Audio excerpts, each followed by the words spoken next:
And we all have a job to do. Everyone's not called to preach. Everyone's not called to teach. Amen. But my friend, we're all called to do something here on this earth. How do you say, preacher, you know I'm supposed to do something because you're still here. If God were through with you, He would have taken you home to glory.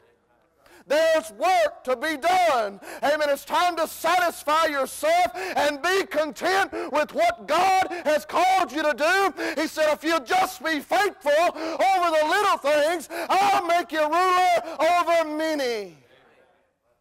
You wonder why God doesn't elevate you. We're not faithful on Sunday night. We're not faithful on Wednesday. We're not faithful with our tithes. Wonder why God doesn't use us. We're all here for a reason.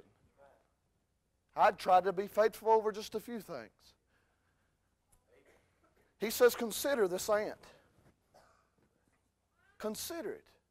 Small. But yet, the spiritual significance, I believe, is great. He goes on to say in verse number 26 that the conies, what is a coney?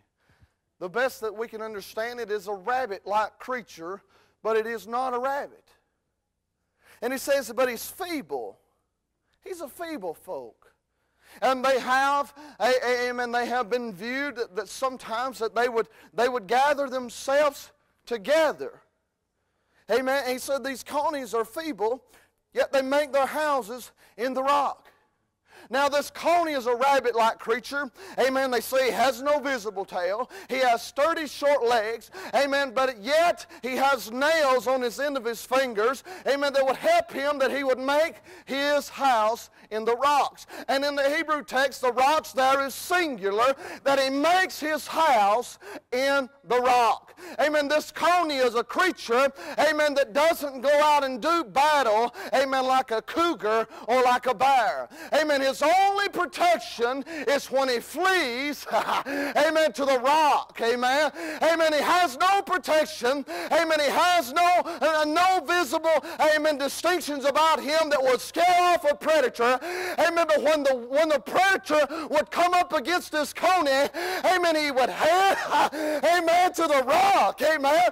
I'm telling you what, amen, we have nothing in this world, amen, that can protect us. Amen. And when danger comes, often the last place we want to run is to the rock. Amen. But in order to be the first place, amen, that we go is to the rock. Amen. That is higher than I. Amen.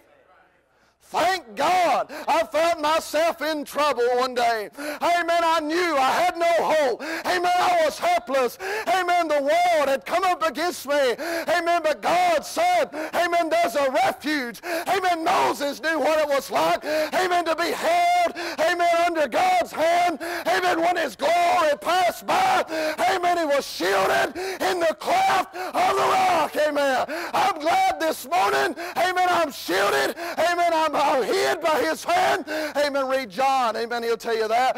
Amen. I'm held in his hand. Amen. And I am in the rock this morning. I'm in the rock. Amen. The primitive quartet sings a song. This home that I'm building. Amen. It's founded on prayer. Amen. Though it fall, I'm still on the rock. Amen. When I hit rock bottom, when I hit the lowest in my life, I'm still on the rock. Amen. I'm on the rock. Amen. The storms of life, amen, they can roar and they can blow. Amen. The big bad wolf can come by. He can huff and he can puff. Amen. But he'll not blow my house down. Amen. Because when I built this house, I built it upon the foundation that Matthew was talking about. Amen. This world is building their hopes and their dreams on sinking sand. Amen. But when I laid the foundation, amen, I laid it on the solid rock of Jesus Christ. Amen. She'll stand.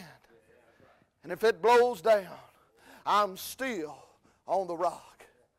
Amen. The rock.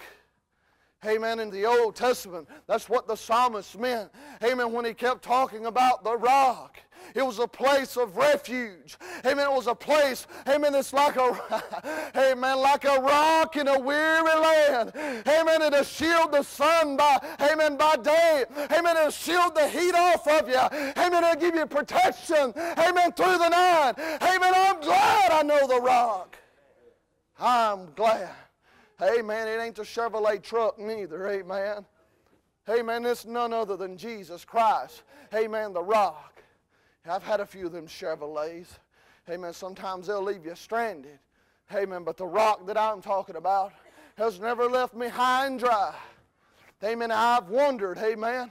I've wondered in my time, in my life. Amen. Where He was. But there He come.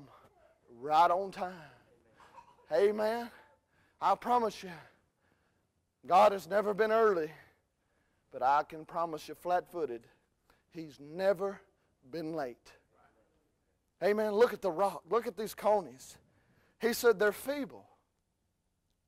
No natural defense for protection.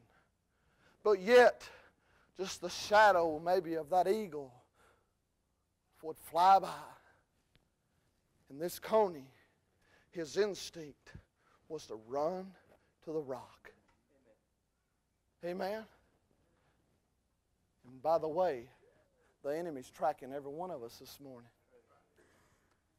Don't be the last resort to run to the rock. You might be devoured. Run to the rock. He says that the locusts, in verse number 27, he said, the locusts, they have no king, yet go they forth all of them by bands. He's saying, consider the locust, church, that they have no king, yet they go forth, all of them by bands. Now, a locust, amen, we see the locust, and this is a picture of regeneration of the saint. And we see that this locust, that they have no king, yet they go forth, all of them by bands. Here, this locust, before it becomes a locust, it is called a hopper. And it would be almost maybe like the grasshopper that you and I know of. And this hopper, they say that he somewhere during his life, that this hopper goes through a transformation. It goes from being a hopper into being a locust. It goes from being a one creature into another creature. It goes from being a hopper to a locust. And it's metamorphosized. It means it's transformed from one creature to another creature. And metamorphosis in the Greek text means transfiguration. When Jesus went out on the mountain and He was transfigured, amen, they saw Him in His glorified body. He was transformed in their very eyes from one creature to the next. Amen. And they say that they don't understand exactly. And it said they studied these creatures for years, and they thought that the locust and the hopper were two different insects. They were so distinct in their characteristics that they could not distinguish between the two as being the same insect. They were transformed. What transforms them? Amen. Scientists had studied, and they would try to change the environment. But oftentimes it would change, but not all the time. Amen.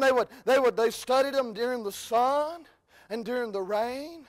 What triggered that hopper from becoming one creature into the next?